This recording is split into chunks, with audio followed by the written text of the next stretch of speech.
ব্রাজিলের বেলেম শহরে জাতিসংঘ বিশ্ব জলবায়ু সম্মেলন চলছে, যেখানে অংশ নিচ্ছেন 194টি দেশের রাষ্ট্রপ্রধান ও প্রতিনিধি। সম্মেলন স্থলে আছেন সহকর্মী মাহমুদ রাকিব, যুক্ত হচ্ছে তার সঙ্গে সেখানকার সবশেষ খবর জানতে। রাকিব, ক্ষতিপূরণের পাওয়ার বিষয়ে কতটা আশাবাদী এবং জলবায়ু ইস্যুতে সম্মেলন স্থলে পরিবেশবাদীদের বিক্ষোভ আজকেও হচ্ছে কিনা?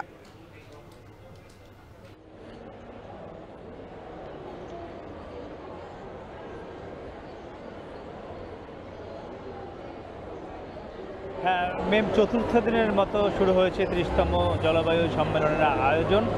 এবং একটু আপনাকে জানিয়ে রাখি শুরুতে, আন্তর্জাতিক বা বিশ্ব জলবায়ু সম্মেলনে এবার তো বাংলাদেশে অংশ নিয়েছে অন্যান্যবারের মতো। নিশ্চয়ই আজ আপনারা সংবাদে দেখেছেন যে বাংলাদেশের যে প্যাভিলিয়নটি ছিল এটি কিন্তু প্রথম 3 দিনেও চালু করতে পারেনি পরিবেশ মন্ত্রণালয় কিংবা পরিবেশ অধিদপ্তর। তো আজকের সেই বাংলাদেশ প্যাভিলিয়নটি কিছুক্ষণ পরে চালু করবার কথা রয়েছে, উদ্বোধন করবার কথা রয়েছে। এটি উদ্বোধন করতে বাংলাদেশ সরকারের মৎস্য প্রাণী সম্পদ উপদেষ্টা এসেছেন। আপনি নিশ্চয়ই জানেন যে এবারের জলবায়ু সম্মেলনে বাংলাদেশ থেকে মূলত প্রতিনিধিত্ব করছেন ফরিদা আক্তার, এই মৎস্য প্রাণী সম্পদ উপদেষ্টা। এবার প্রধান উপদেষ্টা কিংবা পরিবেশ উপদেষ্টা তারা আসতে পারেননি, দেশের সামগ্রিক রাজনৈতিক যে কাজের ব্যস্ততা রয়েছে সেই কারণে।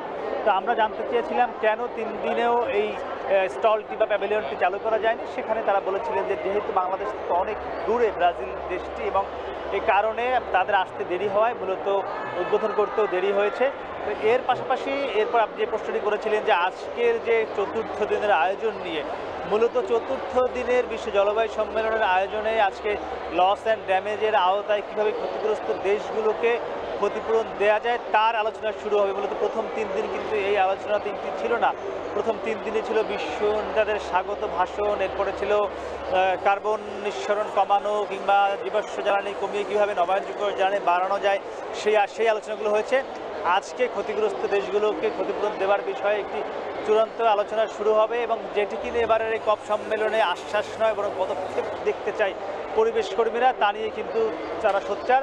এর পাশাপাশি আপনি জানেন যে এবারের এই সম্মেলনকে যারা বলা হচ্ছে আদিবাসীদের গুরুত্ব দেওয়া হবে এমন একটি কিন্তু আশ্বাস ছিল, বা সম্মেলনের স্লোগানও এই বিষয়টি ছিল।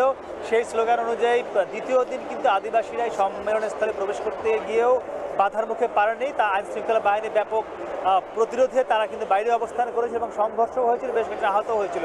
তো এরপরেও কিন্তু এখনও পর্যন্ত আদিবাসীরা প্রবেশ করতে পারেনি। তবে অন্যান্য পরিবেশ কর্মীরা নানান দাবিতে, পরিবেশ রক্ষার দাবিতে, জলবায়ু পরিবর্তন কমিয়ে কীভাবে দেশ পরিবেশ বা বসবাস করা যায় তার জন্য আন্দোলন করে যাচ্ছে। নিশ্চয়ই আমরা সেই খবরগুলো পরবর্তী সংবাদ আপনাকে জানাবো। তো আমার কাছে এই ছিল সবশেষ নিয়ে।